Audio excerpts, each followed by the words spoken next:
There's a belief about retiring abroad that almost every video on this platform is quietly selling you. It's not a scam.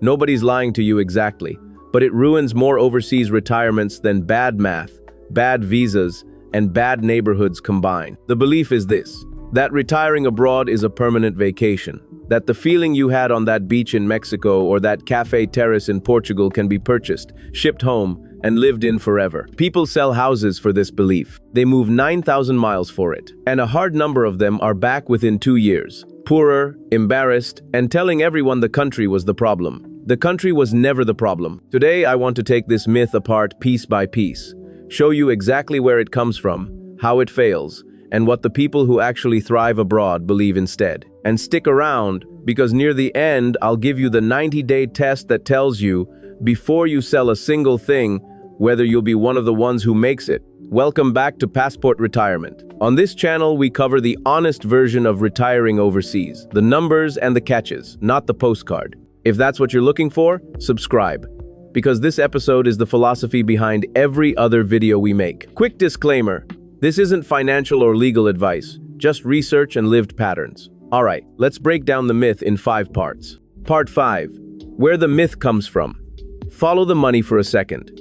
The retire abroad content you watch, the videos, the Instagram reels, the glossy websites ranking the 10 best beach towns, almost all of it is made by people whose income depends on the dream staying dreamy. Creators film the sunset, not the 4-hour wait at the immigration office.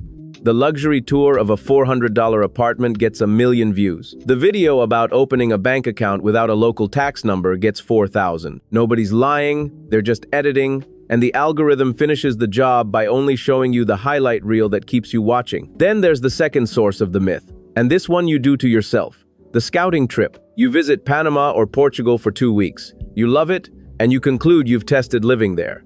But look at what those 2 weeks actually were. You didn't cook, you didn't wait for a plumber, you didn't renew anything, you didn't spend a single rainy Tuesday alone with no plans and no one to call. You took a vacation in a place you were already primed to love, while your brain was flooded with novelty. Of course it felt perfect. A 2-week trip doesn't test a life, it tests a hotel. And when people build a permanent plan on top of a vacation feeling, they've bought the myth at full price. Here's the honest reframe. The content isn't research, and the trip isn't a trial. They're both advertising. One made by strangers, one made by your own dopamine. Part 4, the honeymoon curve.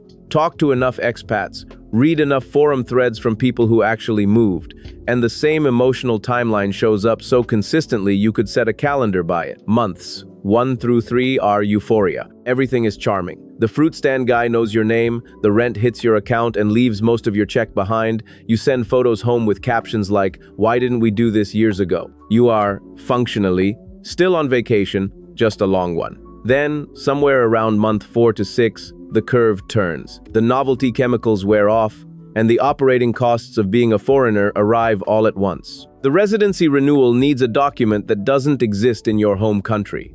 The bank blocks your card for the 3rd time. Your Spanish or Thai or Portuguese has plateaued at restaurant level, so every real errand is a small humiliation. And the friendships you assumed would just happen, haven't. This is the frustration valley. And it's where the myth does its damage. Because if you believed you signed up for a permanent vacation, month 6 feels like a betrayal. The place lied to you. The dream broke. People who hit the valley without knowing it was coming start browsing flights home and telling themselves the country changed. But here's the part. Almost nobody says out loud, the valley is not a sign you chose wrong. It's a stage. The expats who last describe month 6, the way parents describe a newborn's sleepless months. Brutal, predictable, and temporary. The ones who quit in the valley never find out that month 9 is usually where the actual life begins. Part 3. Vacation skills versus living skills. Here's the cleanest way I know to explain why the permanent vacation myth fails. A vacation and a life run on 2 completely different skill sets, and nothing about being good at one predicts being good at the other. Think about what a vacation actually asks of you. Pick restaurants, find the beach, enjoy things. The hotel handles the infrastructure. The tour company handles the language. Your return ticket handles the future. Now look at what a life abroad asks of you in just the first 90 days. Open a bank account in a system that may want documents your country doesn't issue. Sign a lease in a language you read at a 3rd grade level. and understand what you're liable for. Register with immigration correctly, on time, twice. Figure out which of the 4 internet providers actually services your building. Find not just a doctor, but your doctor. And if you're 65 or older, find a cardiologist you'd trust with your life before you need one at 2 in the morning. None of that is on the resort itinerary, and here's the honesty beat. These tasks aren't hard because the country is broken. They're hard because you're a beginner again, at 70, in a system optimized for people who grew up in it. Some people find that genuinely energizing, a second adolescence with better wine. Others find it exhausting and infantilizing, and they're not weak for that. They're just mismatched with what this actually is. The myth hides the question you most need to answer. Not do I love this place, but do I want to be a beginner here? Part 2, the people who quit. Nobody keeps a perfect global registry of failed retirements abroad, so I won't pretend to quote one. But across expat surveys, relocation companies, and 20 years of forum confessionals, the same rough pattern gets cited over and over. A large share of people who move abroad, commonly estimated at somewhere between a third and half, are gone within the first 1 to 3 years. And here's the detail that should stop you cold. When researchers and community veterans dig into why people actually left, money is almost never the real answer. The budget usually survived. The person didn't. The real killer is isolation. Picture the couple who did everything right on paper. They sold the house at the top of the market, nailed the visa paperwork, rented the beautiful apartment in Cuenca or Penang, and their cost spreadsheet worked perfectly from day one. 18 months later, they're back in Ohio. Why? Because he never found his people. Her volunteer thing never materialized. The time zones made calls with the grandkids, a scheduling war, and every evening got a little quieter. When they told friends the story, they said, healthcare or family reasons, because loneliness is embarrassing to say out loud.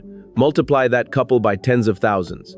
Here's the honest framing. Retiring abroad doesn't fail as a financial project. It fails as a social one. The myth of the permanent vacation is dangerous precisely because vacations don't require community. You can be perfectly happy alone for 2 weeks. Nobody is happy alone for 2 years. Part 1. The reframe that actually works. So if the permanent vacation is a myth, what's the truth that successful expats run on instead? It's this. You're not escaping your life. You're relocating it. Everything a good life needs at home. Makes purpose, people, routine, a reason to get up that's more compelling than the view. It needs abroad too. The view just makes the acquisition cost cheaper, and that leads to the most counterintuitive marker of success I can give you.